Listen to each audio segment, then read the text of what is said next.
É o veneno. É o veneno. A gente podia gastar o veneno com outra pessoa aqui no Brasil, né? Não precisava ser com um time da NHL, mas é só pra gente dar aquela alienada, não é verdade? É bom às vezes sair um pouco do assunto. Mudo e vamos começar. 3, 2, 1...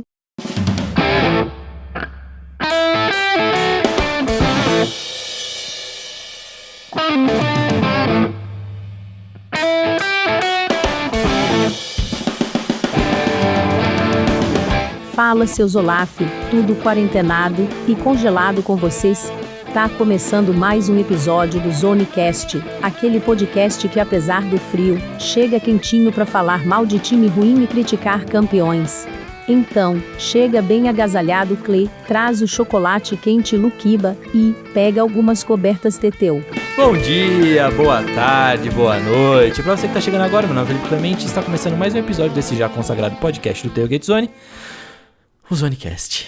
Ao meu lado, fala Luquiba, como vai? Tudo bem? Fala, Clê, Teteuzinho, quem mais nos escuta? Cara, eu tô bem, tô tranquilo. Eu acho que hoje é o programa, essa semana é um programa que a gente se diverte mais, né? Semana passada a gente se lamenta muito, essa semana a gente acho que tem até saliva pra falar desse a lenha nos times, né? Então não vou mais dar spoiler. Beleza, falar mal a gente gosta, desse a lenha também. E pra completar a nossa mesa puck, o nosso triângulo circular, nossa, a gente tá tentando inventar o nome, por isso não tá dando certo, mas enfim. Grande Teteu, boa tarde, tudo bem com você? A gente pode dar o nome de disco de discussão, hein? Nossa, péssimo. Mas tudo tranquilo.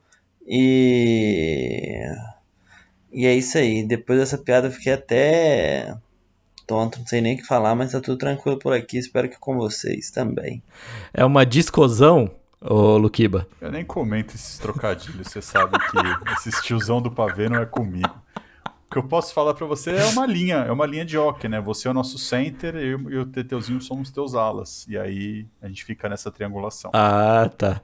Mas, não, chega de falar de cringe. Já falamos de cringe no podcast passado, não aguento mais essa palavra. Enfim, acho que a gente já pode começar, né? Podemos partir para nossas listas de piores times? Ah, tem que jabar, né? Dessa vez eu que esqueci. Não façam como eu, tá? Não esqueça disso. Não esqueça de nos seguir nas nossas redes sociais. Tanto no Facebook quanto no Instagram é Tailgate Zone. No Twitter é um pouco diferente, é o Tailgate Zone _BR. E também não esqueça do nosso canal no YouTube, Tailgate Zone lá do YouTube. Assine o nosso canal, assista as nossas lives. A gente está com um novo programa Esportes, que a cada semana a gente está superando, né? E, como sempre, a gente ainda tá naquela campanha de 300 assinantes do canal, um videozinho do TikTok e Rafik dançando. Então é imperdível isso. Vamos lá, galera. Rafik dançando no TikTok, realmente isso é muito imperdível. Por favor, ajudem a gente a chegar. Agora sim, agora sobe aquela vinheta bonita que nós vamos começar.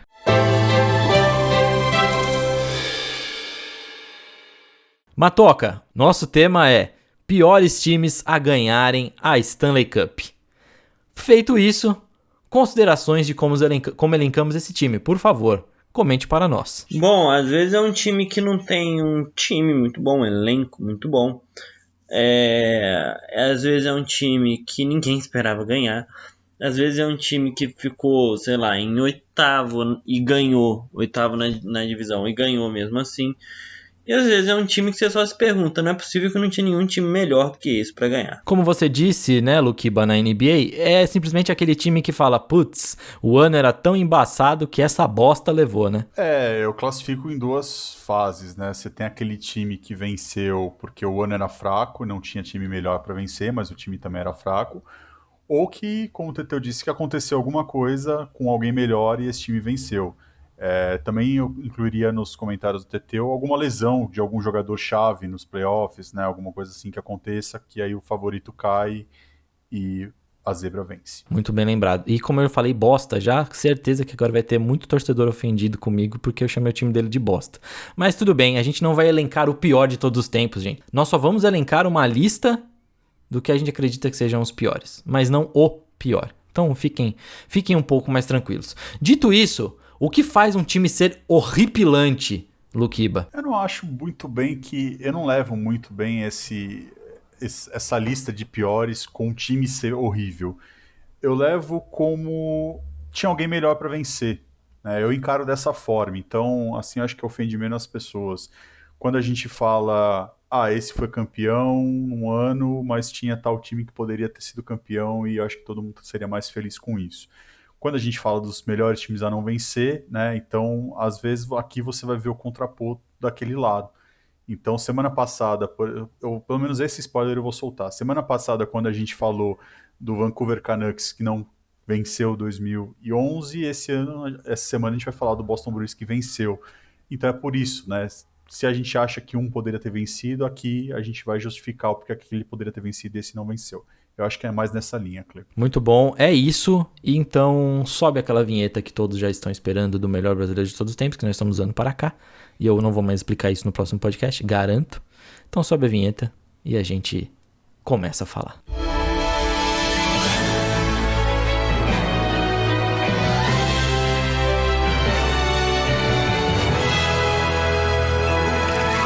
Bom, eu acho que antes de mais nada, é válido a gente falar aqui que o pior campeão da NHL é o de 2005, da temporada 2004-2005.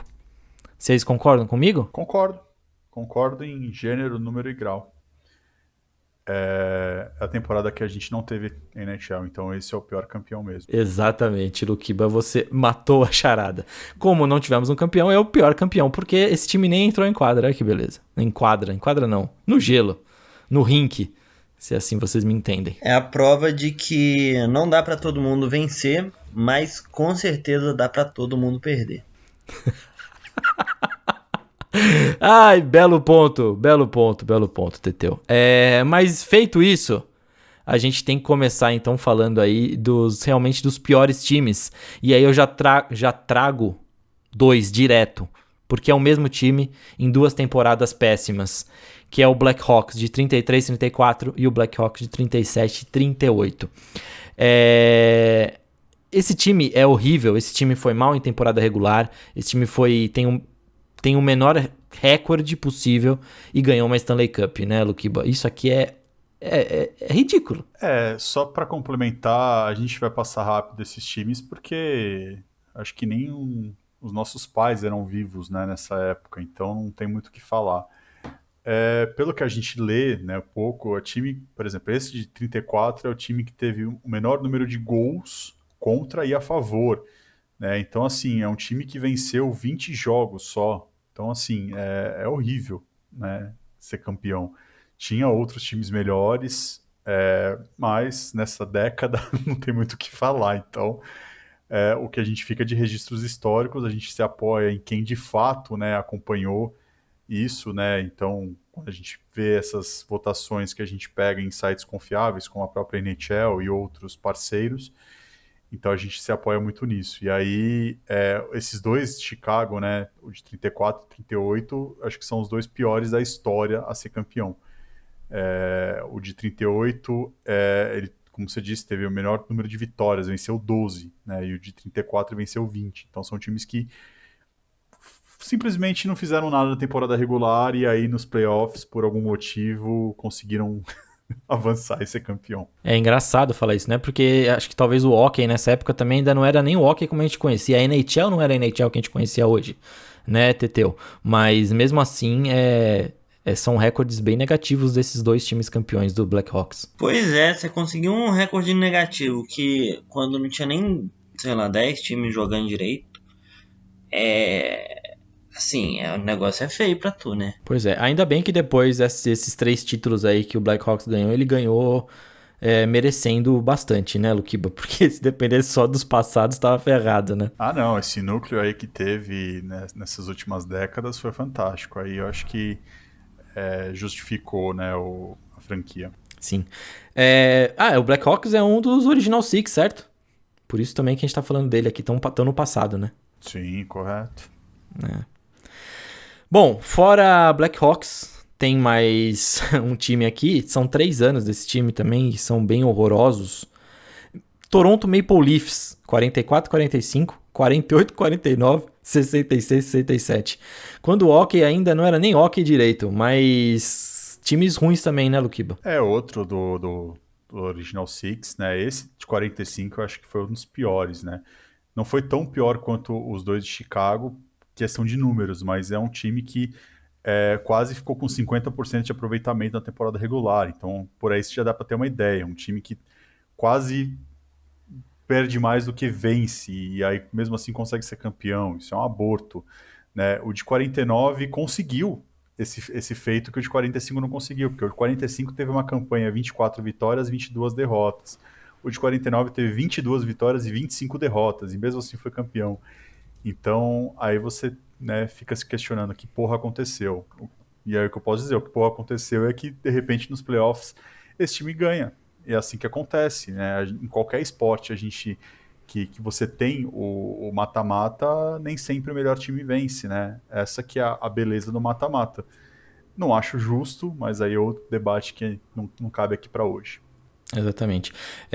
Sobre o de 45, Matoca, um time que está ganhando de 3-0, quase toma a virada 4-3, já é suficiente pra gente falar aqui que é um dos piores campeões, né? Porque você tá ganhando 3-0 e deixar o cara quase tirar essa liderança sua, já merece, né? E esse Toronto de 45 realmente é um negócio horrível. Não, eu acho que quando você toma o empate 3-3, você tem que deixar o outro time ganhar.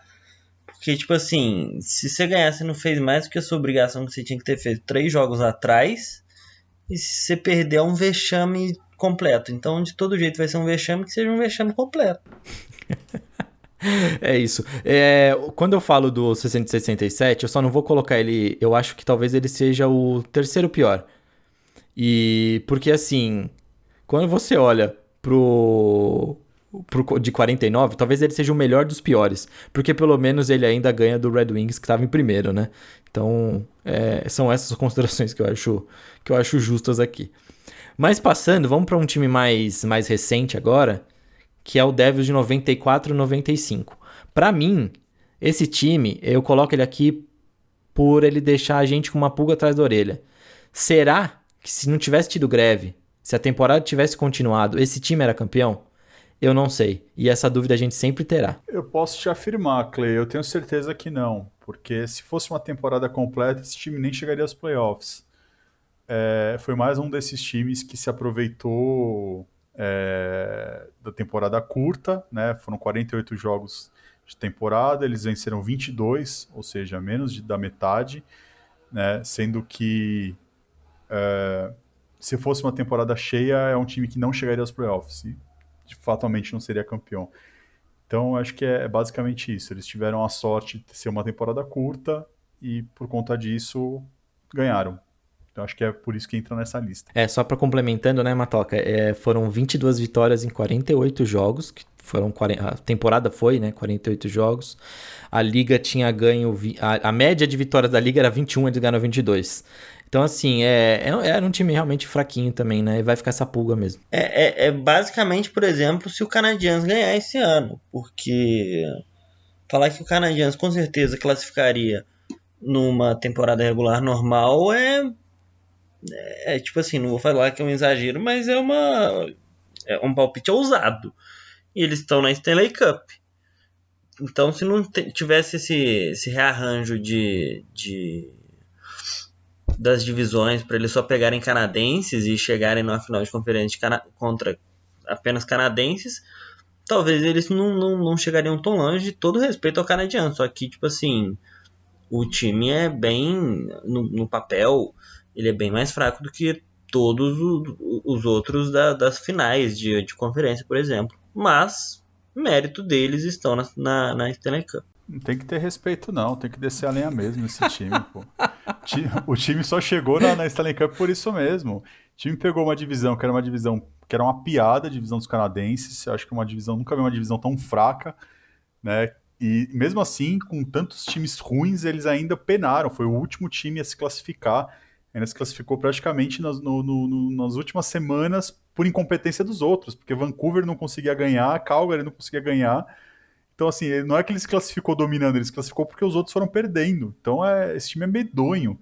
E aí conseguiu ver o Toronto pipocar na série né? Aí o Jets, que tinha amassado o Oilers, também pipocou. Aí chegou, pegou Vegas, aí eles têm méritos, mas o mérito desse time de Montreal é o mérito da história dos times de Montreal. A gente vai falar mais de outros times aqui. A história se resume ao quê? É um goleiro fantástico que faz a diferença. É isso que está acontecendo esse ano e é isso que aconteceu em anos anteriores com o Montreal ganhou. Ô, Luquiba, mas eles não ganharam ainda, cara. Então a gente não pode ficar falando dele.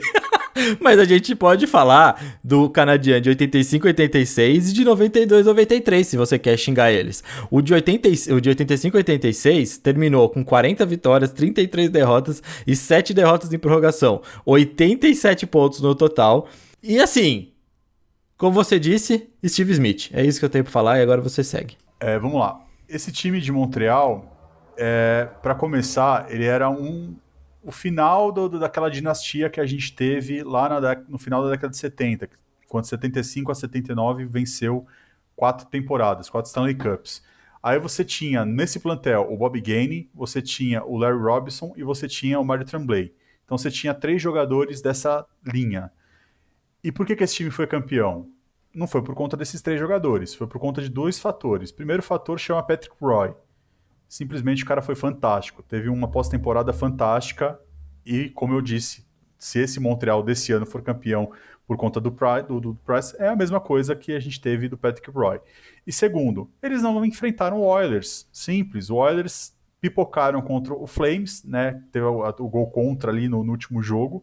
E se não fosse esse gol contra do último jogo, o Oilers seria campeão. Então não tem muito o que falar. O Montreal simplesmente aproveitou da sorte e de você ter um goleiro brilhante. Por isso foi campeão. Foi justamente o que eu te falei, né? Quando eu falo de Steve Smith, é justamente isso. É o cara marcando o gol contra que acabaria classificando Calgary e não os Oilers. Então, eles chegam a não enfrentar o melhor time da década de 80, né? Então, realmente facilitou para ser campeão.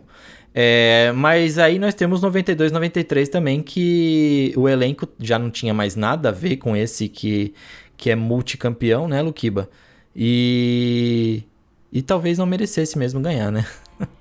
Pois é, 93 é outro ano atípico. Primeiro porque, assim, não era um time forte, né, não era um time longe de ser um time favorito, e aí entra naquele outro fator que eu disse, fator de lesões, né? Por que eu falo lesões? Porque foi um time que também se apoiou em goleiro, né? Dessa vez foi nos 2 goleiros, né? Que eles eram muito fortes, uma defesa muito sólida, e aí você vê qual que foi o caminho do Montreal. O caminho do Montreal foi lesões dos outros adversários de peças-chaves, então foram perdendo jogadores importantes, né? E aí você simplesmente cai no seu colo, e caiu nesse colo. E para mim, eu acho que talvez a maior decepção desse Montreal foi não ter visto esse Los Angeles Kings ser campeão, porque você tinha, né, o Gretzky, você tinha o Robbie Taylor, você tinha um time muito bom ali em Los Angeles, e aí você vê esse Montreal fraco vencendo, é decepcionante. Mas a história do Montreal também não se resume a isso, né? Eu posso descer a lenha no time, mas é o time maior vencedor de Stanley Cup, né? Teve esquadrões fantásticos aí na história. É que desde 80 para cá não produz nada, né? Os 2 títulos que teve foram 2 fiascos, e se ganhar esse ano vai ser outro fiasco. Então a gente fica aí com pena de um time que já foi tão forte e produzindo tão pouco. Mas assim, você falou que também não dá pra resumir só esses títulos do Canadien, mas me fala um negócio, Luquiba, o que é pior, os 27 dos Yankees ou os 24 do Canadiens? Eu acho que a pior é o Bruins ter perdido 13 e ganhado 6. Eu acho que isso é pior de qualquer outra coisa. Pipoca, cheiro de pipoca. Bom, Matoca, Teteu. Você quer acrescentar alguma coisa pra tirar esse ódio do Luquiba? Que ficou a impressão que a gente só tá com ódio do Canadien aqui. Não, pode continuar. Acho tranquilo. Então tá bom. Porque é ódio porque é de Montreal o time? Ou por isso que você releva? Não entendi. Tem uma coisa a ver com Montreal ou não? Não, nada contra. Só porque, assim, a gente fala mal de rival mesmo e é isso. A vida é assim. Eu tive que falar mal do meu time no último, então... Então segue o barco. Paulinha, mais uma vinheta pra gente falar agora dos times um pouco mais detalhadamente. Teteu, começando por você então. Vamos falar então de Carolina Hurricanes 2005-2006, que é o primeiro título pós-greve, como o Luquiba bem nos lembrou nos bastidores. E assim, o que a gente pode exaltar desse time? Que ele levou 7 jogos para conseguir eliminar um Edmonton Oilers que era bem mais ou menos e que se classificou em 8º. E para acrescentar um pouquinho mais aí de pimenta nesse componente, porque esse Hurricanes é ruim, no ano seguinte eles nem chegaram perto dos playoffs. Então, em questão de números, esse time ficou em segundo da sua conferência, atrás do Ottawa Senators. Em questão de elenco, tinha um elenco bom, não tem como falar que não tinha um elenco bom, porque tinha o Eric Staal, tinha o Justin Williams, tinha o Cam Ward no gol, tinha o Rod Brind'Amour, que hoje é o head coach do próprio Carolina. Então, assim, tinha time. As questões aqui são mais, que eu até acredito que o Luquiba vai falar mais, de ser o ano seguinte da greve, e de ter sido um pouco dramático, sobretudo essa Stanley Cup, que eles tiveram que levar para o 7º jogo contra o Edmonton Oilers. Mas não acho que seja assim, tanto um dos piores times que já ganhou. É mais a questão da greve, que meio que deu uma bagunçada por um ano. Eu acho que a completa ausência deles nos playoffs do ano seguinte explica como não era um elenco bom assim, né, Luquiba? É bem por aí, Clay, o Teteu também acertou. Não é que um time era ruim, né? É isso que a gente fala. É uma combinação de fatores. Sim, o elenco não era tão forte, mas era um elenco bom o suficiente, tanto que foi a segunda melhor campanha da divisão, da conferência, né, que jogou. Mas assim, por que para mim eu elenco esse time aqui como um dos piores campeões? Porque primeiro, não conseguiu enfrentar o melhor time desse ano. Então, como a gente fala de Montreal que não enfrentou o Oilers, esse time não enfrentou Detroit. Então, assim, Detroit patinou do outro lado, né, perdeu logo de cara para Edmonton. Então, isso já facilitou a vida do Carolina. Aí você começa a minuciar a campanha de Carolina. Primeira série, venceu Montreal 4-2. Só que o que aconteceu nessa série? Montreal vencia por 2-0 essa série. E aí teve uma falta, né, um high sticking no Koivu, que era o capitão de Montreal. E isso quase acabou com a carreira dele, né, porque pegou no olho dele, ele quase ficou cego. E tirou ele da série. E aí acabou com o time de Montreal. E aí com isso, o Carolina conseguiu 4 vitórias seguidas. Aí você pega o segunda série. Ele bateu New Jersey. New Jersey é um time que estava bem diferente, né, bem machucado, né, os jogadores. Não era o time titular. Né? E aí você pega na terceira série, que foi a final de conferência contra Buffalo. Você pegou o Buffalo sem 4 dos 6 defesas. Então, assim, o Buffalo estava sem a defesa titular inteira.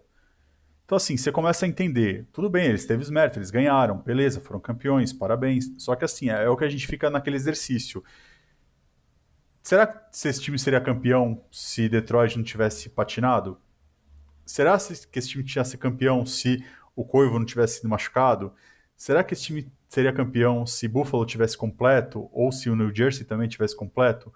Então, é por isso que a gente elenca. Não foi que um aborto da natureza o time ter sido campeão, mas foi fatores que foram a tempestade perfeita para esse time ser campeão. Né? O time foi tendo seus adversários enfraquecidos e foi dando sorte, né, nos confrontos. E mesmo assim teve trabalho, né? Porque precisou de 7 jogos para ganhar de Buffalo e 7 jogos para ganhar de Edmonton. Então, por isso que a gente fica com a pulga atrás da orelha com esse time. E aí junta isso com o fator de que não era um elenco forte, ao suficiente que não se sustentou. Você não viu esse time anos anteriores e anos seguintes fazendo alguma coisa. Foi um time que simplesmente foi o ano, chegou, foi campeão, né, e aí ficou anos irrelevante. Então, por isso que a gente cita esse time como um dos piores campeões. É um time que aproveitou a oportunidade que teve, né? Será que esse é o mesmo caso do nosso segundo time aqui, os Penguins de 2008 e 2009, que é um dos campeões com a menor quantidade de pontos a chegar numa Stanley Cup? Também, né? Também, quando a gente fala do Penguins de 2009, 2008, 2009, é similar, né? Eles aproveitaram as oportunidades. É que a gente sabe que no esporte tem aqueles times que a gente fala que é time copeiro, que pode ser, não é o melhor elenco, mas é um time que cresce nessas horas, e o Penguins é um desses times. A gente vê a história de Penguins, quando eles chegam, eles não costumam pipocar, diferentemente de outros times como o meu Boston. Esse time do Penguins não era um time ruim, né? Você tinha simplesmente o Malkin e o Crosby. Então, quando você tem Malkin e Crosby no time, você não pode falar que é um time ruim. O elenco do Penguins também não era fraco, né? Esse núcleo de elenco do Penguins não é o mesmo que ganhou praticamente 10 anos depois, apesar desses dois jogadores continuar lá, né? Mas esse Penguins de 2008 e 2009 não é o melhor da história do Penguins. Se você vai pegar a lista de campeões do Penguins, você vê lá de 90, 91, 92, aquele time era fantástico. Se você pega o atual bicampeão, né, o atual Penguins bicampeão de 2016, 2017, também era melhor. Então esse time de 2008 foi meio que um acidente de percurso. Novamente, Detroit, né, quando a gente fala que era o time que poderia ter essa dinastia e não teve. Então, quando a gente citou da pena do Detroit não ter sido campeão, né, feito a dinastia, os times desse ano praticamente entraram nessa lista, que foi Carolina 2006, Detroit de 2008, e a gente não citou o Anaheim de 2007, porque o núcleo do Anaheim também era forte, é um núcleo que nesses anos chegaram nas finais, então não foi um aborto, mas a nossa decepção maior foi com Detroit, que conseguiu um título só nessa janela inteira. Então é mais por esse lado que a gente pega. O fato de Detroit ter sido campeão, não dos outros times. Então, mas aí eu acho que tem um ponto, Luquiba, que talvez esse Penguins, uma das coisas que você falou, talvez já elenque para o outro nome que eu queria chamar aqui, que é os Bruins de 2010 2011. Talvez, aí, Matoca, você comigo antes do Luquiba, porque o Luquiba vai babar para falar do time dele. Mas assim, a gente tem um Penguins 2008 2009 e um Bruins 2010 2011, que ok, o elenco é muito bom. Ou é bom, pelo menos, né? Só que não eram times dominantes, não eram times que mostravam aquela dominância toda no gelo, visto o Bruins que levou por três vezes precisar de um jogo 7. Então, assim, eu acho que quando prova que não tem dominância, talvez a gente pode colocar aqui também, né? Sim, e é até o que eu falei quando a gente falou do Capitals na semana passada, porque o grande feito do Penguins é que eles sempre foram muito competentes em playoffs. E foi assim que eles chegaram em 3 títulos na época do Sidney Crosby. Então, assim, é um time extremamente competente em playoffs. É um time com um elenco que pode não ter sido dos melhores, mas ainda era muito bom, porque tinha o Fleury, tinha Crosby, tinha Malkin, tinha Letang. É um time bom. Só que, assim, é um time que vai mal em temporada regular e não custa nada. E, sei lá, chega no final de conferência, pelo menos. E só não aconteceu esse ano porque esse ano realmente o time estava horroroso. Mas ficou em primeiro na própria divisão e queria cometer o crime. Só que não passou da primeira rodada e perdeu pro Islanders, que chegou longe apesar de tudo. Vai, Luquiba, agora você pode destilar seu veneno contra a gente por conta desse Bruins estar na lista e você discordar. Não vou destilar veneno, foi o que eu falei semana passada, Cle. Eu entendo colocar o Bruins nessa lista porque todo mundo esperava que o Vancouver seria campeão esse ano. Então faz sentido, né? Se o Vancouver foi o maior campeão, o melhor time a não ser campeão, faz sentido. O time que ganhou dele está na lista do pior campeão. cada caso é um caso. Esse caso do de Boston é o caso de que tinha time melhor para ser campeão, não que o time de Boston fosse o fraco. Diferente do time de Carolina, quando a gente fala que é um time que apareceu aquele ano, venceu e sumiu, esse time de Boston não é o caso. É um time que o núcleo de Boston é o mesmo núcleo que a gente tem até hoje. A gente tem o Bergeron, a gente tem o Marchand, a gente tem o Krejci, né? Não mudou muito o Boston. Era um Boston um pouco mais forte, jogava um pouco diferente, né? Era na linha do Big Bad Bruins, né? Você tinha o jogo físico mais intenso, você tinha o Lucic brilhando, né? Você tinha o Mark Heck jogando muito, o Michael Ryder apareceu bem, o Savard também, saudades dele. Então, assim, você tinha um time forte em Boston. E aí você pegou uma série dura contra Vancouver, né? E como eu disse semana passada, Boston jogava bem em casa e jogava mal fora. E aí no jogo 7 conseguiu o que fazia em Boston, conseguiu fazer em Vancouver, e por isso foi campeão. Mas aí o pessoal fala muito da lista de Boston, porque Boston é nessa lista, pela campanha que Boston teve nos playoffs. Porque Boston precisou de jogo 7 contra Montreal, contra Tampa e contra Vancouver. Então é o que você fala, é um time que não se impunha. Eu concordo, não era um time que tinha tanta facilidade para ganhar. Mas se você pega uma série Boston e Montreal, normalmente é uma série que é no mínimo 6 jogos. É difícil ser uma série que acabe antes. A rivalidade ali é muito grande.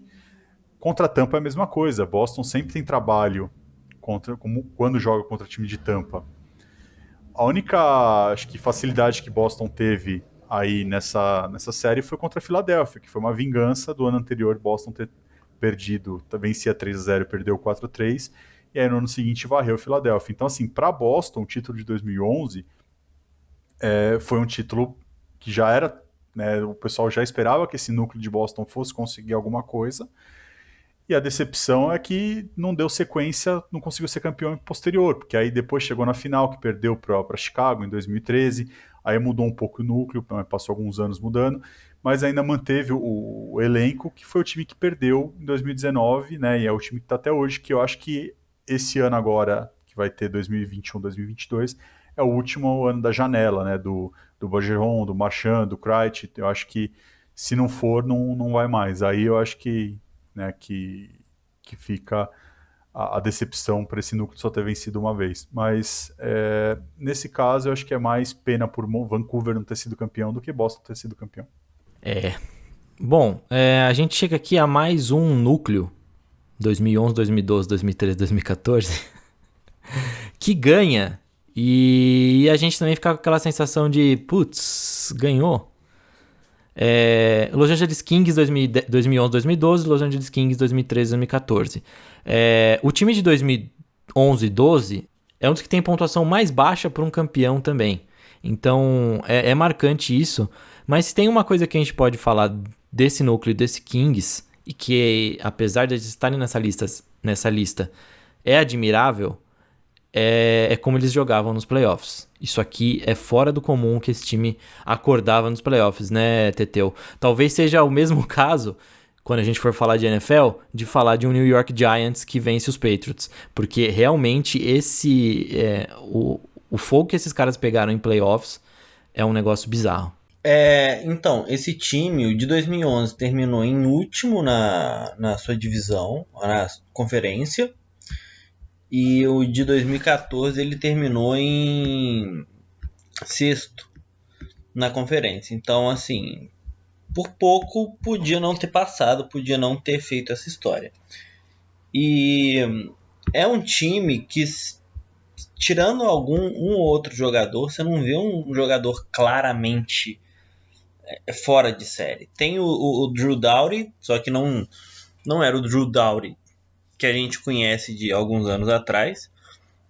Tem o Anze Kopitar, que esse sim, eu gosto muito, um dos melhores jogadores defensivos, um dos melhores atacantes defensivos, né, da liga.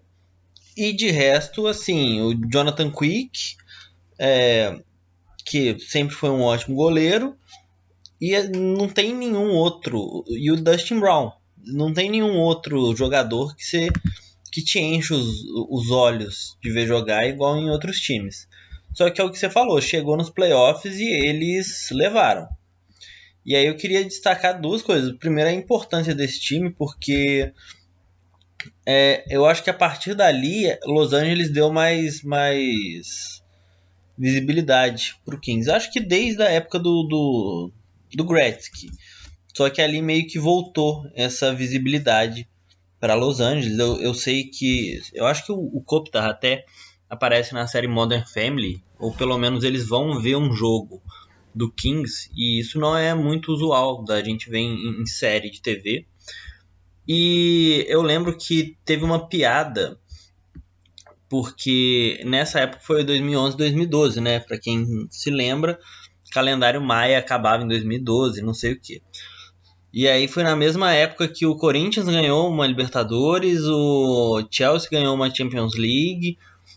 Se eu não me engano, foi um ano depois do Mavericks ganhar um título de NBA. Então foi tipo assim, foi o ano dos azarões. Então esse título de 2011, 2012 pode colocar na conta do destino um pouco também. Eu gosto desses anos cheios de campeões inesperados, Luquiba. É bom, né? É bom pro esporte. Eu pode achar que é contraditório dizer isso, mas eu não gosto de dinastia. Eu acho que o esporte merece essa alternância, né, de campeões. Eu acho que faz bem pro esporte você ter cada ano um campeão diferente, né? Cara, esse time de Los Angeles nos 2 anos, eu acho que a gente pode separar. O primeiro de 2011 e 2012 foi o que você falou, você resumiu bem. É um time que foi ok, regular, né, na temporada regular, não fez nada que brilhasse os olhos.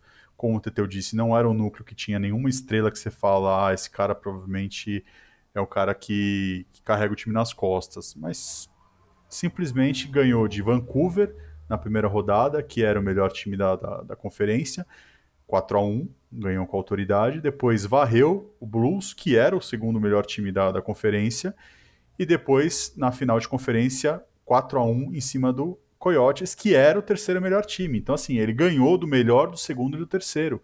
Então, né, pegou fogo nos playoffs e ganhou fácil, né? 4-1, 4-0 e 4-1. E aí eu acho que deu um pouco de sorte na Stanley Cup, porque do outro lado a gente teve o Rangers caindo, né, cedo. A gente teve o Boston, que era o atual campeão, também caiu cedo, né, caiu para Washington. Então, assim, do outro lado, você vê séries muito mais duras, né? O Rangers teve duas séries de jogo 7, né? E aí perdeu no jogo 6. E aí você pegou o Devils, que não era o melhor time de lá, e é um time que teve também uma sorte, né? Porque pegou o Panthers, que é outro time que nunca venceu, depois o Flyers, que era uma piada, né? Já não era nada com um time de 3, 4 anos atrás. E aí você pegou o Rangers já cansado de duas séries de jogo 7 e você só conseguiu vencer. Então, assim, eu acho que esse time do Kings com certeza está nessa lista por esse fator. Porque ninguém esperava que esse time fosse campeão, não que ele não merecesse ser campeão, mas a gente fica com aquele gostinho do tipo, e se ele tivesse enfrentado o Rangers, ou o Bruins, ou talvez até o Capitals? Será que era um time que seria campeão? Não sei, eu tenho minhas dúvidas. Eu acho que ele mandou na conferência dele, mas ele não pegou o adversário talvez mais forte. Eu acho que ele deu sorte na Stanley Cup. Eu acho que por isso ganhou. Já quando a gente fala de 2013, 2014, aí já é um pouco diferente. Não é um time que teve tanta dificuldade na temporada regular. Apesar de não ter classificado como campeão da conferência, ele fez uma campanha sólida, né? Ele não teve dificuldades para chegar aos playoffs. E aí o chaveamento dele já foi um pouco diferente, né? Ele pegou o Sharks, que é outro amarelão da história, né? E aí teve trabalho, né? Precisou de 7 jogos. Aí depois pegou o Ducks, que era o melhor time da conferência também, em 7 jogos. E aí ganhou do Chicago, que era outro time fantástico, também em 7 jogos. Então aí foram séries duras, né? Por isso que talvez a gente fala de 2013, 2014. É um time que não se impôs tanto nos playoffs quanto o time de 2 anos anterior teve. E aí aconteceu a mesma coisa. Chegou na Stanley Cup, não enfrentou o melhor time da conferência, enfrentou o Rangers, que, para minha opinião, teve sorte para chegar lá, pelo caminho. Porque o Boston, novamente, foi o President's Trophy, né, desse ano, Por isso que quando eu digo de Boston, que eu não acho que é um núcleo né, que aconteceu por acaso, você vê que todo ano está chegando ali primeiro, segundo, né? Aí o Boston caiu para Montreal, um jogo de 7, e aí Montreal caiu para Nova York. Então, assim, eu acho que se o Kings pegasse Montreal nessa série, eu acho que Montreal ganhava. O jogo de Montreal se encaixaria melhor. Mas o jogo do Rangers não se encaixou nem um pouco contra o jogo do Kings, e aí foi uma série fácil para Los Angeles, 4-1 tranquilo. Então, quando a gente fala de Los Angeles, eu acho que são duas fases diferentes. Um time que pegou fogo no momento certo e outro time que conseguiu, acho que, aqueles gols chaves, né? Quando a gente fala, porque você precisar de 3 jogos, 7 para chegar à Stanley Cup, é porque o time talvez não era dominante. E aí se enquadra no mesmo quesito quando a gente falou de Boston de 2011. Exatamente. Então, aliás, que maldade você fazer eu lembrar desse jogo 7 entre Kings e Ducks. Mas tudo bem, na ressaca dessa derrota aí, depois eu ganhei uma World Series, então tá tranquilo. Então tá, legal. Mas desses dois times então, qual que é o pior pra você, Luquiba? O 2011, eu acho que 2011, 2012, eu acho que é pior. É um time que pegou fogo no momento certo, mas quando a gente fala de história, a gente sabe que no esporte nem sempre o melhor vence, mas se você coloca esses times para jogar 10 vezes o mesmo jogo, talvez, se esses times jogassem 10 vezes a mesma série, talvez Los Angeles teria perdido 9 vezes a série. E aí, mas venceu quando precisava. Mas aí é por isso que tem 7 jogos. Se você joga 7 jogos e você perde mesmo assim, não tem o que você poder reclamar. Não, Teteu, não é isso. Você tem a série de 7 jogos. Isso não quer dizer que se você jogar contra esse mesmo adversário outras vezes, você teria o mesmo resultado. O que eu quis dizer esporte a gente sabe que boa parte dos esportes de alta performance, né, o mental conta muito, o momento conta muito, né, nem sempre o talento vence. E o momento que esse time construiu foi uma coisa única. Ele embalou e o jogo encaixou. E aí foi. É isso que eu tô falando. Esse momento que eles criaram foi uma coisa única. Eu acho dificilmente esse momento eles conseguiriam repetir novamente isso aí. Conseguiram essas vitórias por conta desse momento, por conta disso, que aí você praticamente atropelou todo mundo. 4-0, 4-1, 4-0, você entendeu? E eu acho que é isso que contou. Mas é um time que no papel, se você vê o resultado da temporada regular, você jogou também 3, 4 vezes contra esses times na temporada regular e não ganhou desses times. Ganhou nos playoffs porque foi a questão do momento. É isso que eu quis dizer. Sim, é só porque, assim, você falou de se jogasse 10 séries, perderia 9 e talvez perderia, só que você jogou 7 jogos, você ganhou de 4-1, não tem como falar que é pura sorte, igual, sei lá, é na NFL, que é um jogo só. Mas a minha dica tem a ver com isso e fica aí para o teaser para o ouvinte ver a minha dica, que a gente vai falar mais tarde. Bom, a gente chega então no último time que a gente elencou aqui, e aqui é o time que eu diria o seguinte: defesas ganham campeonatos. É que a gente ficou com muito ódio desse time por conta do Lightning não ter levado o título. Mas o Blues 2018-2019, ele também aparece aqui na nossa listinha dos piores a ganharem.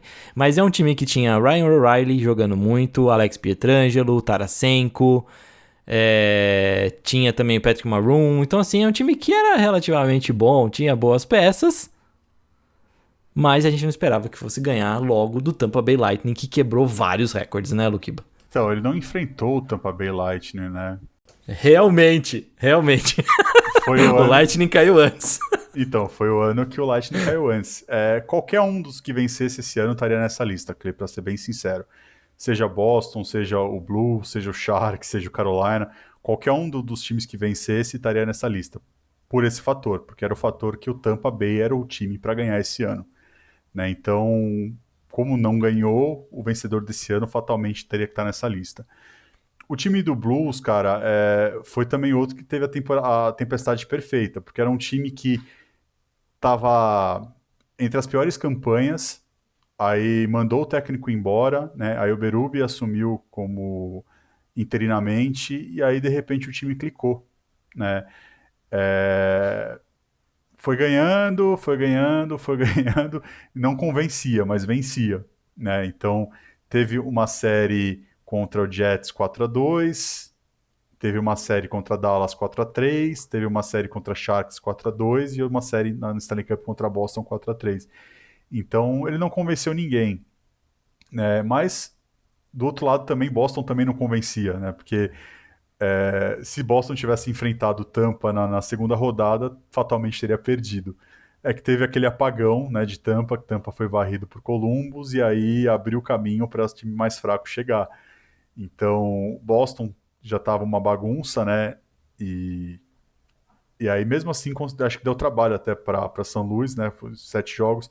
Eu não vou entrar em méritos desses jogos, porque podem falar que é clubismo e tal, mas teve algumas chamadas bem questionáveis nessa série, né? Teve gol que não era para ter sido, mas foi, porque teve interferência externa e a arbitragem não viu, então era gol que era para ter sido anulado. Teve faltas questionáveis em momentos chaves da série, mas isso não tira o mérito do São Luís. São Luís ganhou a série porque foi o melhor time, não por conta desses resultados. Só que cai naquele o que a gente disse, não pegou o melhor time. Se tivesse pego o melhor time, talvez não teria sido campeão. Então, por isso que entra na nossa lista aí. Ô, Matoca, Teteuzinho, eu chamo esses erros de arbitragem de justiça divina. Você também? Olha, eu não chamo de justiça divina assim, não, mas também não. Quando é pra time de Boston, também não costumo ficar muito chateado, não.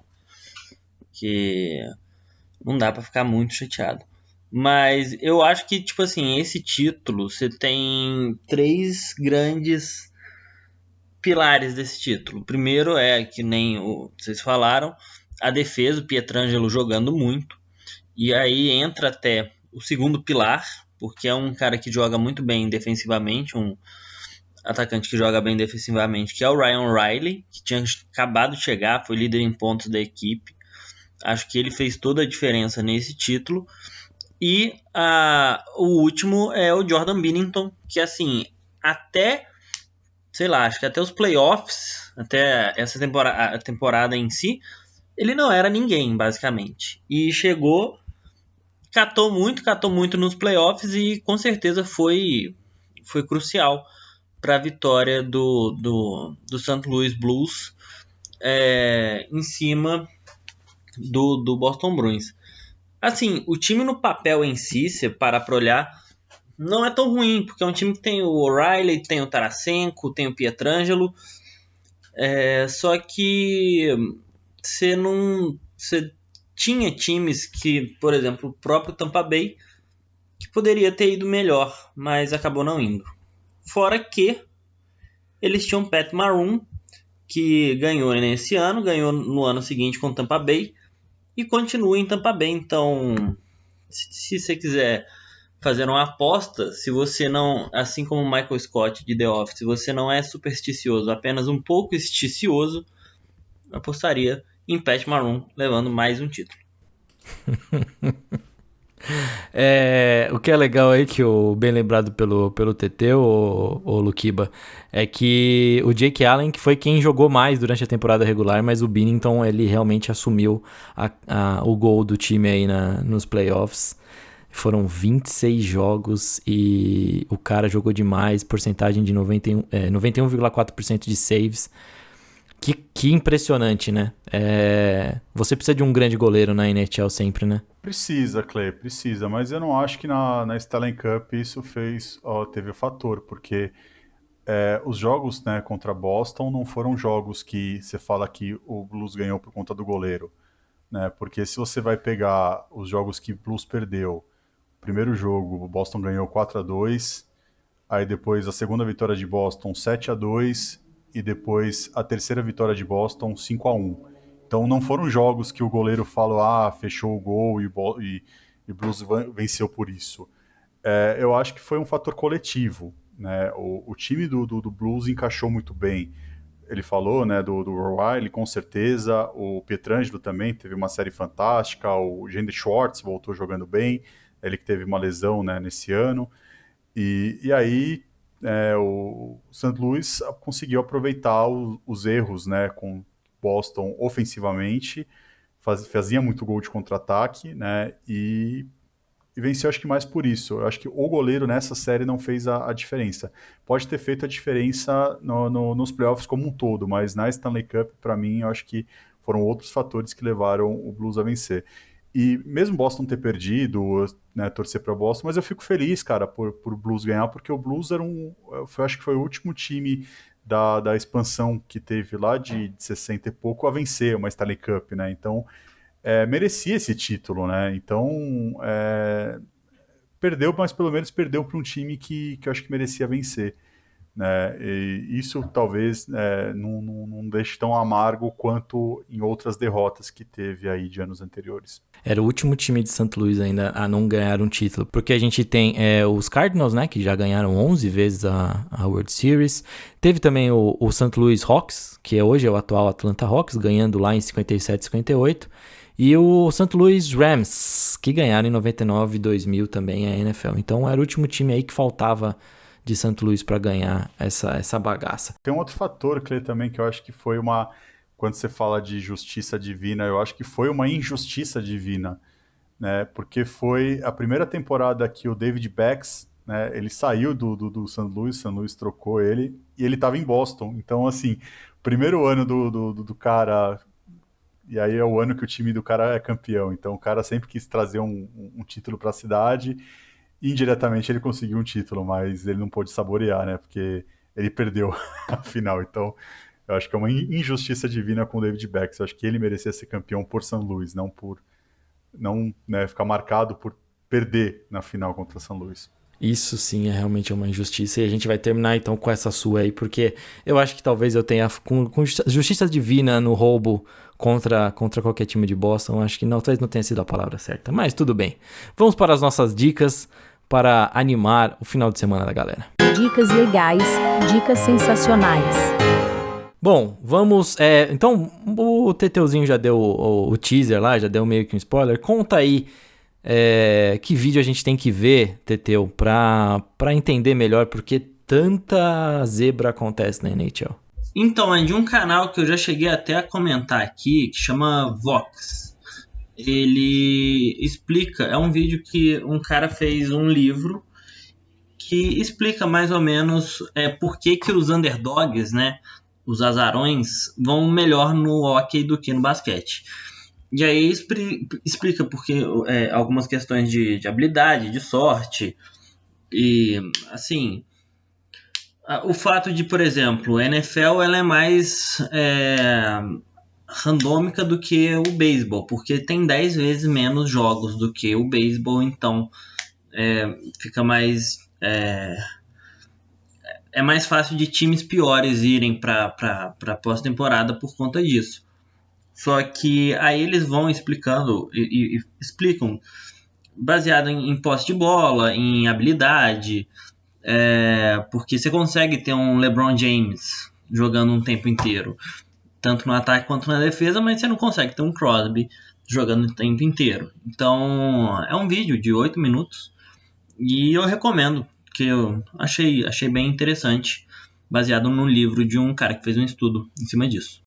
Muito bom, muito bacana. Isso é a dica, vamos dizer assim, mais racional, cheia de informação, com conteúdo. A outra, a gente vai ter que puxar um pouco aqui, vai ter que apelar um pouco pro coração, né, Luquiba? Vamos ter que apelar um pouco pro coração, porque nós vamos indicar a série da Disney Plus, Mighty Ducks Game Changers.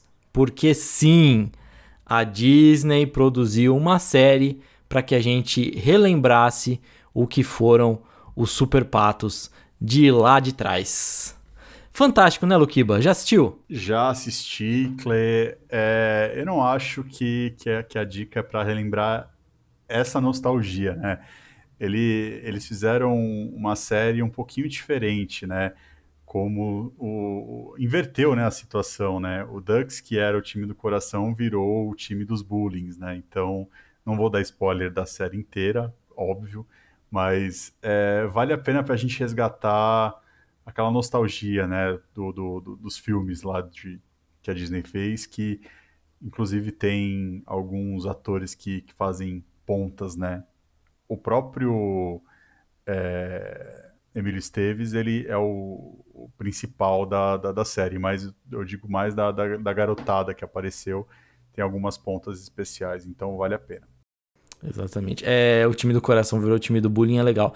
Mas é legal ver a paixão, ainda tem aquele negócio da paixão pelo hockey.